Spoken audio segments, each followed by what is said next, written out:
Assalamualaikum warahmatullahi wabarakatuh. Innal hamdalillah nahmaduhu wa nasta'inuhu wa nastaghfiruhu wa na'udzu billahi min shururi anfusina wa min sayyiati a'malina. Man yahdihillahu fala mudilla lahu wa man yudlil fala hadiya lahu. وأشهد أن لا إله إلا الله وحده لا شريك له وأشهد أن محمدا عبده ورسوله لا نبي بعده. نصلي ونسلم على رسولنا الأمين وعلى آله وأصحابه ومن تبعهم بإحسان إلى يوم الدين وبعد. إخواني وأخواتي في الدين أعزكم الله. Kita masih melanjutkan sesi yang ke-11 dari pembahasan kita tentang Al-Manhajus Salafi dalam hal dakwah mengajak orang kepada Allah, di mana kita sedang berada pada pembahasan tentang bagaimana kita mendakwahi al-hukam wal mahkumin. Al-hukam para penguasa, al-mahkumin adalah rakyat. Dua hal yang berbeda. Sehingga di antara kesalahan orang dalam berdakwah menganggap sama antara mendakwahi orang biasa dengan mendakwahi penguasa. Di mana ajaran Islam benar-benar membedakannya. Hal itu telah kita bahas pada kesempatan yang lalu dan kita pertegas lagi saat ini dengan menyebutkan dalil-dalil. Kita lihat yang pertama pada Al-Quranul Karim dari surat An-Nisa ayat 59. Ya ayyuhalladzina amanu ati'ullaha wa ati'ur rasula wa ulil amri minkum. Wahai orang-orang yang beriman, taatlah kalian kepada Allah dan taatlah kalian kepada Rasul dan kepada ulul amri, para pemegang tampuk kekuasaan, minkum, dari kalian. Kita lihat pada ayat ini pada saat Allah Subhanahu wa taala memerintahkan untuk taat kepada Allah, Allah gunakan kata perintah, ati'ullah. Taatlah kalian kepada Allah. Pada saat memerintahkan untuk taat kepada Rasulullah juga menggunakan kata perintah, wa ati'ur rasul. Tapi pada saat memerintahkan untuk taat kepada waliul amri, dia hanya menggunakan waw, kata penghubung atau huruf penghubung. Yang artinya bahwa taat kepada ulul amri itu haruslah menjadi bagian dari ketaatan kepada Allah dan Rasulnya. Kemudian di akhir ayat ini dikatakan minkum, dari kalian. Artinya dari al-mu'minin, dari al-muslimin. Di mana kita tidak punya kewajiban untuk taat kepada penguasa yang tidak Islam atau penguasa yang kafir. Jadi di sini kita telah menangkap satu perintah untuk taat kepada ulul amri dengan syarat taat kepada Allah dan Rasulnya. Ini sesuai dengan hadis la ta'ata li makhluqin fi ma'siyatil khaliq.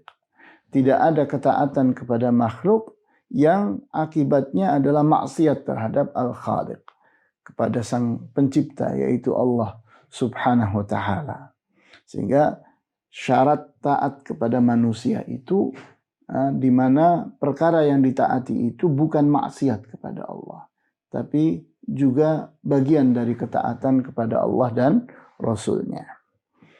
Kemudian berikutnya pada kitab ini disebutkan 4 hadis yang sahih, yang keempat-empatnya diriwayatkan oleh Muslim. Kita lihat hadis yang pertama dari Ibnu Abbas.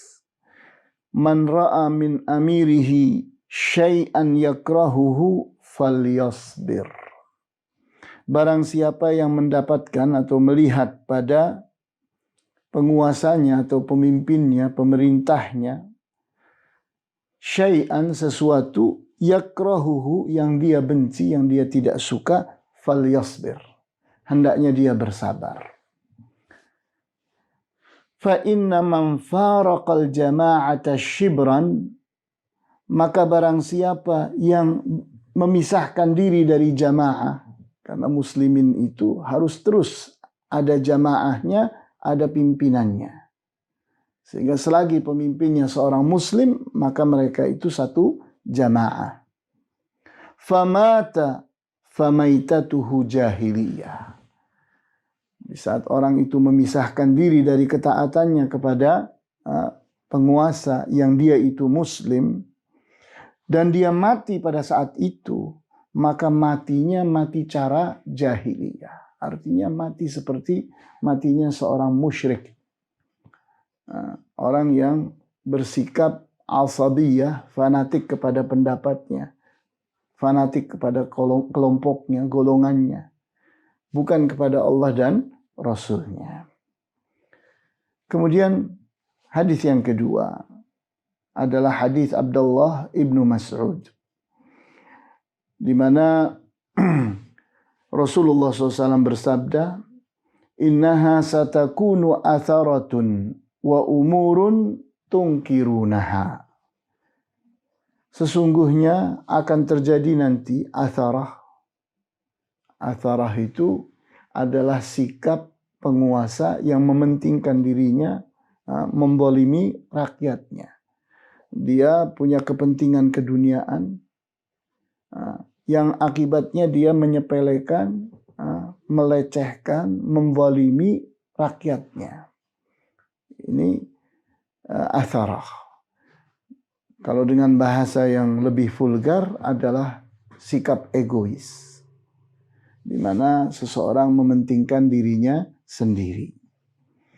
Wa umurun tungkirunaha, dan hal-hal lain yang kalian mengingkarinya, tidak bisa menerimanya. Qalu ya Rasulullah fama ta'muruna. Maka para sahabat pun telah mewakili kita pada saat itu bertanya kepada Rasulullah, apa yang engkau perintahkan kami untuk menghadapi penguasa yang kayak begitu, penguasa yang egois, penguasa yang mementingkan dirinya, mementingkan golongannya, membalimi rakyatnya. Qala tu'adduna alladhi 'alaikum, kalian tunaikan apa yang menjadi kewajiban kalian. Wa tas'aluna Allah alladhi lakum, dan kalian meminta kepada Allah apa yang menjadi hak kalian. Jadi karena kalian akan ribut dengan penguasa kalau kalian menuntut hak kalian. Karena memang dia itu zalim, dia itu egois, dia itu tergila-gila dengan dunia, lupa diri, lupa amanah yang dipikulnya. Maka orang yang seperti itu tidak kita minta hak kita, karena akan timbul fitnah, akan timbul keributan. Sehingga nanti yang terjadi lebih daripada apa yang didapati. Kita ingin berbuat baik tapi malah merusak lebih banyak. Kemudian berikutnya hadis dari Abu Hurairah radhiyallahu anhu, di mana Rasulullah SAW mengatakan, alaika sam'u wa ta'atu fi usrika wa yusrika wa manshatika wa makrahika wa atharatin alaika. Atas engkau kewajiban untuk mendengar perintah penguasa, wa ta'ah, dan mentaatinya. Fi usrika, baik engkau dalam keadaan sulit, wa yusrika, atau engkau dalam keadaan mudah, wa mansyatika, atau engkau dalam keadaan senang, wa makrahika, atau engkau dalam keadaan susah, wa atharatin alaika, atau engkau dalam keadaan terzalimi, engkau dikalahkan oleh kepentingan penguasa itu. Jadi kita lihat pada 5 posisi ini, seorang muslim harus taat kepada penguasanya, harus terus mendengar penguasanya, harus tetap ada di dalam jamaah. Selagi pemimpin itu muslim, maka satu jamaah. Kita tidak boleh keluar dari jamaah. Ya tapi buruk, ya tapi demikian dan demikian. Ya, selagi keburukannya itu masih belum mengeluarkan dia dari Islam secara nyata, maka kewajiban taat belum pernah berakhir. Terus wajib taat. Kemudian berikutnya lagi, hadis yang diriwayatkan oleh sahabat Hudzaifah ibnul Yaman, di mana Rasulullah SAW bersabda, tasma'u wa tuti'u lil amiri wa in daraba dhahrak wa akhadha malak fasma' wa ati'. Engkau terus mendengarkan perintah penguasa, wa tuti', dan engkau taati perintah itu. Sehingga kita lihat bahasanya, tasma'u wa tuti'u lil amir. Engkau mendengar dan mentaati al-amir, penguasa. Jadi jelas sekali Rasulullah SAW mengharuskan kita untuk tetap mendengar perintah dan mentaatinya. Wa in daraba dhahrak, walaupun punggungmu dipukulinya. Wa akhadha malak, walaupun dia merebut hartamu. Fasma' wa ati', maka teruslah engkau mendengar dan teruslah engkau taat. Jadi kita lihat nih dalil-dalil yang kuat, yang tidak boleh disepelekan, mengharuskan kita itu untuk tetap taat kepada penguasa selagi dia muslim. Nah, bagaimana kalau perintahnya itu ternyata adalah keburukan? Kita berbeda pendapat, kita menganggap pendapat itu salah, pendapat kita yang benar, pendapat kelompok kita yang benar. Baik kawan, Al-Imam Ahmad pun sama, seperti itu yang dialaminya. Beliau contohkan bahwa beliau siap dipenjara karena berbeda pendapat. Tidak bisa menerima pendapatnya penguasa. Tapi melawan, keluar dari ketaatan, tidak mau beliau lakukan. Kita lihat bahwa di saat kita itu mendapati penguasa yang ternyata berbuat kemungkaran, berbuat kezaliman, berbuat maksiat, yang ternyata perbuatan itu belum mengeluarkan dia dari Islam, belum berupa syirik, belum berupa kufur, kufur bawah, artinya kufur yang nyata, kufur yang jelas, tidak ada keraguan padanya. Nah, maka kewajiban kita dari dalil-dalil itu adalah as-sabru wa ta'atu. Dari dalil tadi kita dapati 2 hal. Kita harus tetap sabar dan kita memberi nasihat. Jadi kita terus berdakwah, bukan berontak, bukan kita berdemonstrasi melawan penguasa, tidak dibenarkan. Hal ini sesuai dengan hadis yang sahih diriwayatkan oleh Ahmad dan dinilai sahih oleh Al-Albani rahimahullah, di mana Rasulullah SAW bersabda, "Man arada ayyan sahali sultanin bi amrin fala yubdi lahu alaniyatan." Barang siapa yang menghendaki untuk memberi nasihat kepada sultan, kepada penguasa, bi amrin, dalam suatu urusan, fala yubdilahu alaniyatan, maka jangan terbuka menasehatinya di hadapan orang. Salah, itu namanya mempermalukan penguasa. Membuat orang jadi jauh dari penguasa, melecehkan penguasa. Itu tidak benar. Itu dilarang oleh Rasulullah SAW dalam hadis ini secara nyata. Walakin liya'khudha biyadihi fayakhluwa bihi. Maka hendaknya dia ambil tangan penguasa itu dan berdua-duaan dengan penguasa itu. Tidak di hadapan orang. Di dalam ruangan tertutup. Bukan dengan cara demonstrasi. Bukan dengan cara mengundang orang benci kepada penguasa. Mengundang sikap-sikap anarkis kepada penguasa. Melakukan penghinaan-penghinaan. Pelecehan-pelecehan terhadap penguasa. Bukan itu, kawan. Itu bukan anjuran dari Al-Quran dan Al-Hadis. Itu bukan pelajaran yang didapatkan dari Rasulullah SAW dan para ulama as-salafus salih. Maka itu bertentangan dengan manhaj as-salafi. Fa'in qabila minhu fadhaka. Kalau dia mau menerima nasihatmu, maka alhamdulillah. Kita bersyukur kepada Allah. Itulah yang kita harapkan. Wa illa kana qad adda alladhi alaihi lah. Di mana di saat dia tidak mau menerima, maka orang yang telah memberi nasihat kepada penguasa tadi sudah selesai kewajibannya. Dia telah menunaikan amanah menasehati orang berbuat salah, berbuat mungkar, berbuat maksiat, berbuat kezaliman. Sudah dinasehati, selesai. Urusan dia dengan Allah Subhanahu wa taala.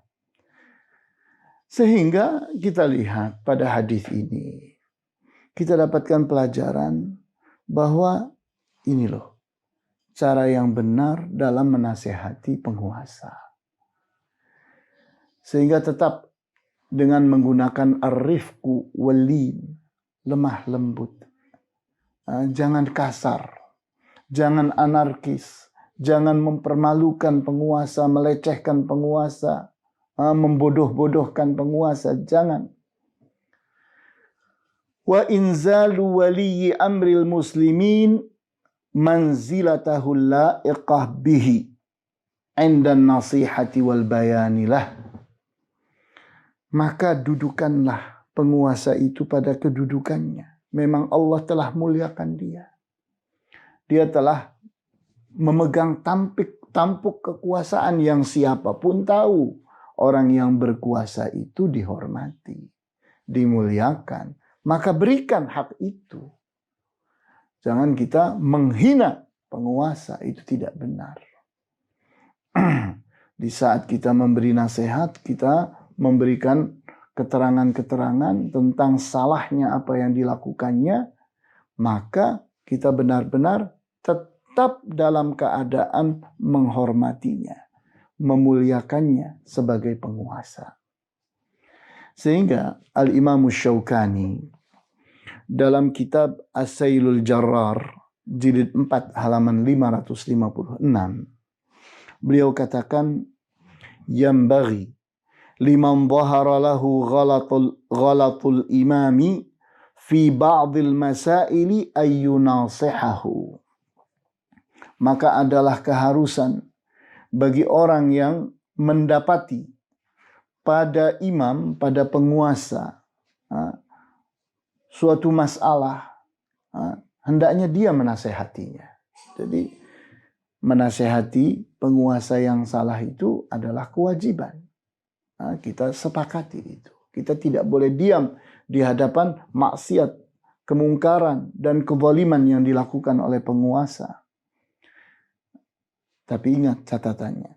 Wala yubhiru syana'ata alaihi ala ru'usil ashhad. Maka jangan menampakkan sesuatu yang memburukkan, menghinakan, melecehkan, yang membuat marah penguasa itu. Ala ru'usil ashhad.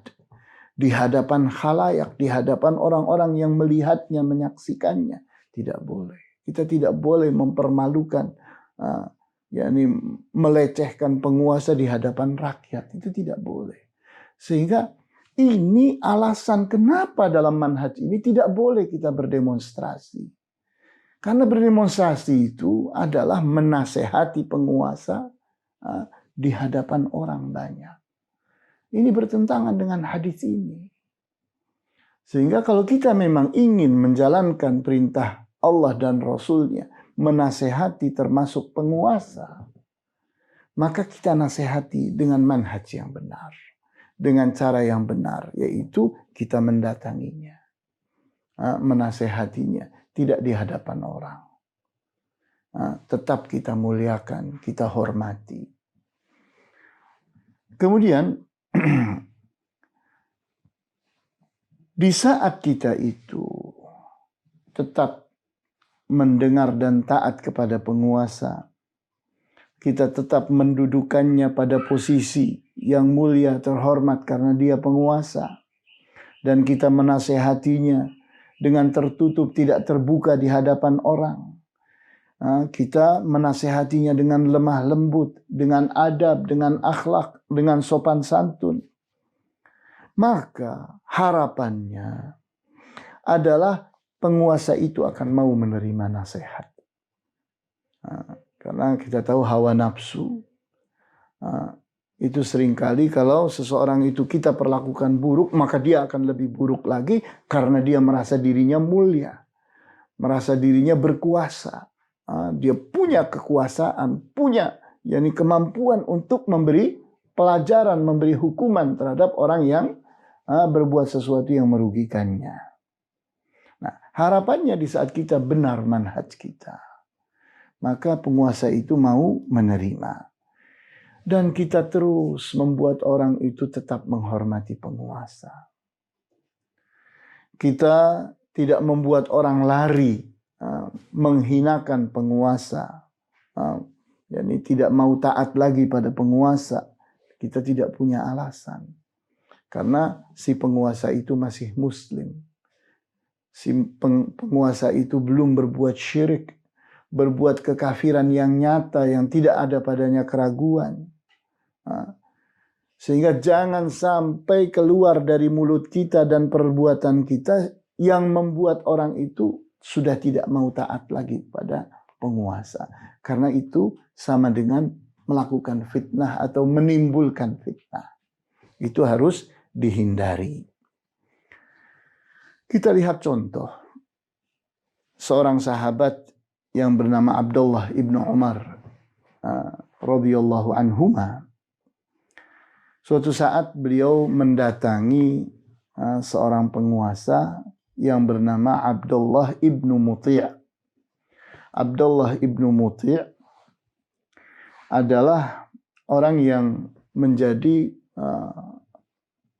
penguasa daerah Al-Harrah.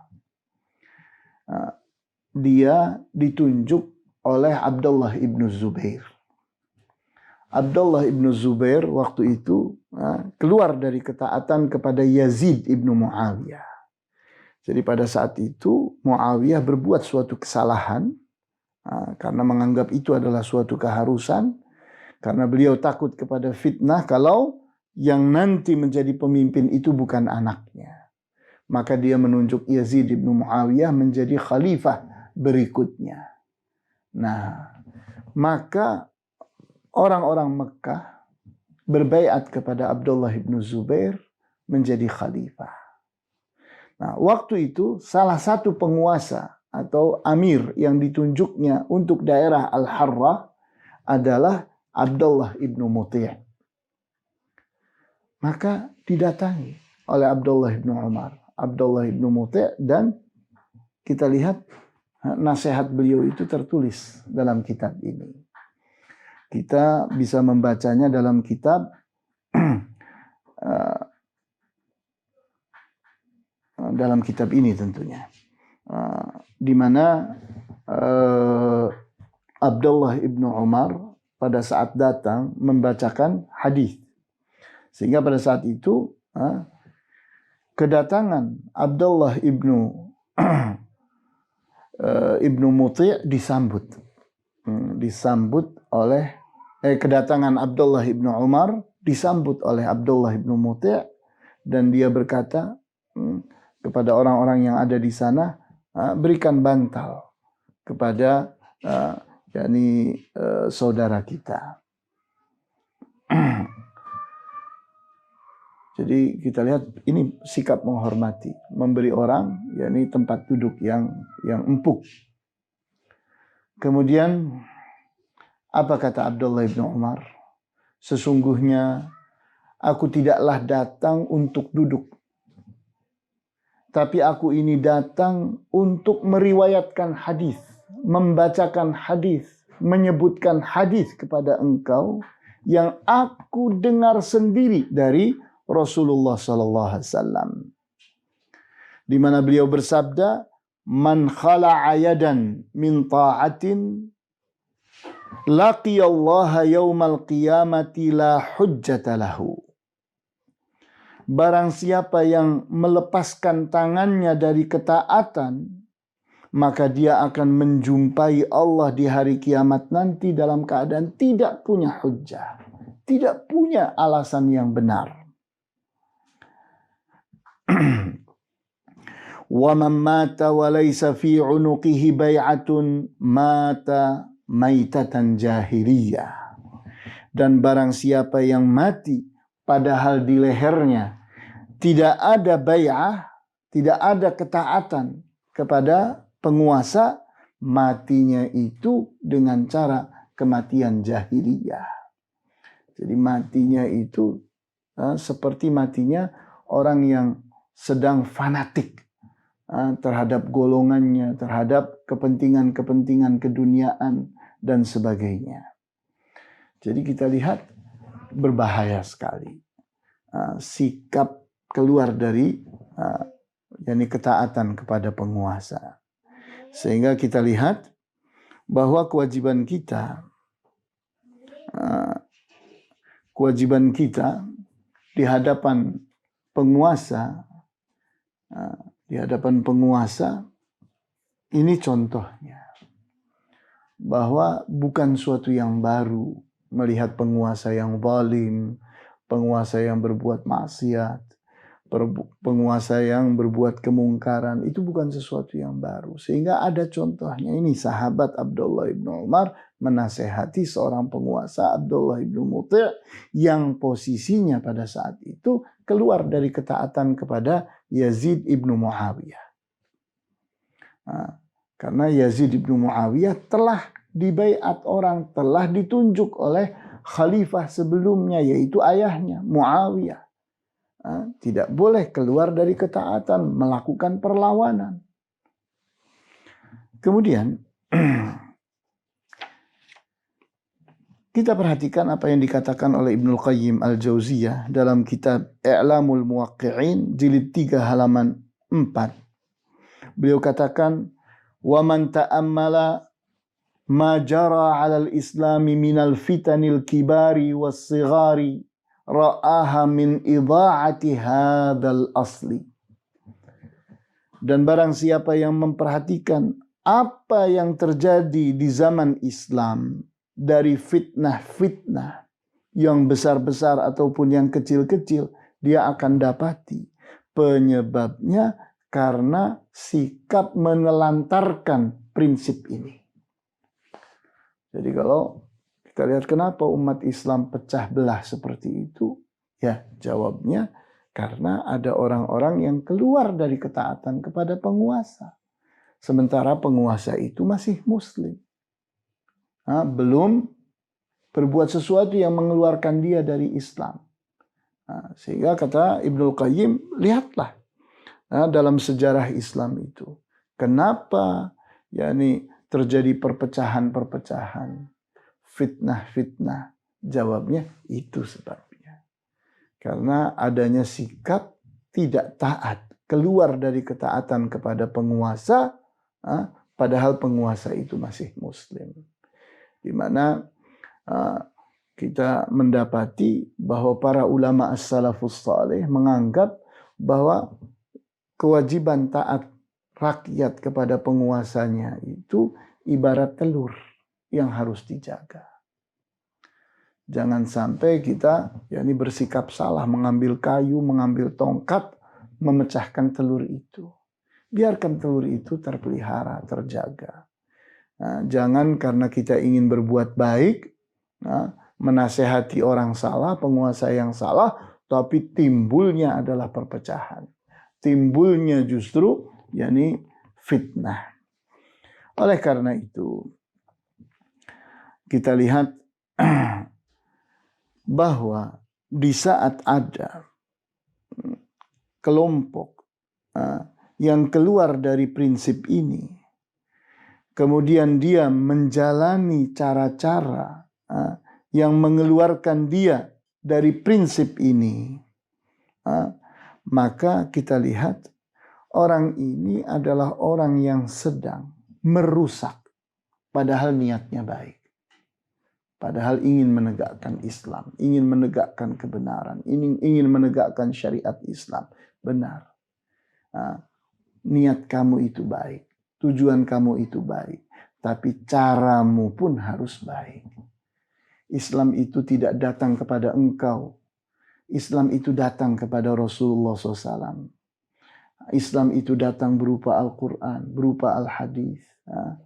Islam itu telah diamalkan oleh Rasulullah SAW dan para sahabatnya. Islam itu telah dijaga oleh para ulama as-salafus salih. Maka ambillah itu. Bukan engkau berpendapat. Bukan engkau berpikir dengan caramu. Bukan.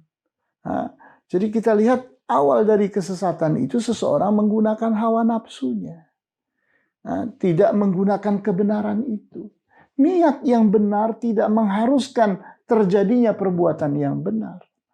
Tujuan yang benar tidak mesti menghasilkan perbuatan yang benar. Tidak ada keharusan itu. Niat yang benar, tujuan yang benar harus didukung dengan cara yang benar. Islam itu, cara yang benar dalam berislam itu kita ambil dari Al-Quran, dari Al-Hadis, dari Rasulullah SAW, dari para sahabatnya, dari para ulama as-salafus salih yang telah dipuji oleh Allah dan Rasulnya dalam menjalankan Islam ini. Sehingga kita lihat bahwa para ulama as-salafus salih meskipun mendapati kezaliman, maksiat dan kemungkaran pada penguasanya, masih tetap mendatangi penguasa itu, menasehatinya dengan cara yang lembut, masih tetap taat, tidak keluar dari ketaatan, masih memuliakannya dan masih mengajak orang untuk terus bertahan di dalam ketaatan, tidak memecahkan telur jamaah. Sehingga kita lihat ini contoh yang kita dapati. Sehingga jangan sampai seseorang itu inginnya memperbaiki tapi justru merusak. Dia melihat suatu kerusakan, suatu kesalahan, maka dia ingin perbaiki kesalahan itu dan dia sedang menimbulkan kesalahan yang lebih besar. Dia menambahi api dengan api yang lebih besar. Sehingga ini suatu hal yang harus kita camkan dengan baik sebagai pelajaran kita pada sesi yang ke-11 ini. Sehingga kita tidak salah dalam menasehati para penguasa dan kita benar-benar menggunakan manhaj yang benar dalam menasehati para penguasa. Wallahu ta'ala a'lamu bis-shawab. Walhamdulillahi rabbil alamin. Wa sallallahu ala ashrafil anbiya'i wal mursalin. Wa ala alihi wa ashabihi ajma'in. Subhanakallahumma bihamdika. Ashhadu an la ilaha illa anta. Astaghfiruka wa atubu ilaik. Wassalamualaikum warahmatullahi wabarakatuh.